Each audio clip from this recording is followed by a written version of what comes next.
தற்போது கிடைத்திருக்கும் முக்கிய செய்தியை பார்த்து வருகிறோம். ஜனவரி 1ஆம் தேதி முதல் நாடு முழுவதும் வாக்காளர் பட்டியல் சிறப்பு தீவிர திருத்த பணிகளை மேற்கொள்ள திட்டமிடப்பட்டிருக்கிறது. கூடுதல் விவரங்களோடு இணைக்கிறார் நமது செய்தியாளர் சுசித்ரா. சுசித்ரா, விவரங்கள்.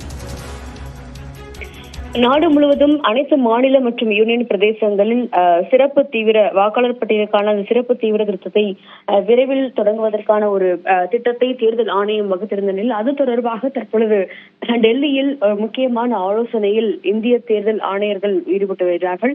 அனைத்து மாநில மற்றும் யூனியன் பிரதேசத்தினுடைய தேர்தல் அதிகாரிகளுடன் இந்த ஆலோசனை கூட்டம் என்பது டெல்லியில் தொடங்கி தற்பொழுது நடைபெற்று வருகிறது. இந்திய தலைமை தேர்தல் ஆணையர் மற்றும் தேர்தல் ஆணையர்கள் ஆகியோர் இந்த கூட்டத்தில் பங்கேற்றுள்ளது மிக முக்கியமாக பார்க்கப்படுகிறது. குறிப்பாக பீகார் மாநிலத்தில் ஏற்கனவே கொண்டு வரப்பட்ட வாக்காளர் பட்டியல் சிறப்பு தீவிர திருத்தத்தை நாடு முழுவதும் கொண்டு வருவதற்கான பணிகளை தேர்தல் ஆணையம் தொடங்கியிருக்கும் நிலையில் அனைத்து மாநிலங்களிலும் இந்த ஒரு சிறப்பு தீவிர திருத்தத்தை எவ்வாறு அமல்படுத்துவது, குறிப்பாக தேர்தல் அதிகாரிகளுக்கான ஒரு பயிற்சி என்பது எவ்வளவு வழங்கப்பட வேண்டும், அது மட்டுமல்லாமல் தற்பொழுது இருக்கும் வாக்காளர் பட்டியலுடைய விவரங்கள் மற்றும் எதிர்காலத்தில் வரவிருக்கும் சட்டமன்ற தேர்தல் தொடர்பான விவரங்களையும் ஏற்கனவே தலைமை தேர்தல் ஆணையம் மற்றும் தேர்தல் அதிகாரியிடம் கோரியிருந்த நிலையில் அந்த விவரங்கள் அனைத்தையுமே இன்றைய ஆலோசனை கூட்டத்தில் அவர்கள் ஆலோசிக்க உள்ளது மிக முக்கியமாக பார்க்கப்படுகிறது. செப்டம்பர் மாதத்தினுடைய இறுதியில் இந்த வாக்காளர் சிறப்பு தீவிர திருத்தத்திற்கான அந்த ஒரு பணிகள் என்பது அனைத்து மாநிலங்களையும் முதற்கட்ட பயிற்சிகளை தொடங்குவதற்கான ஒரு திட்டமும் இந்த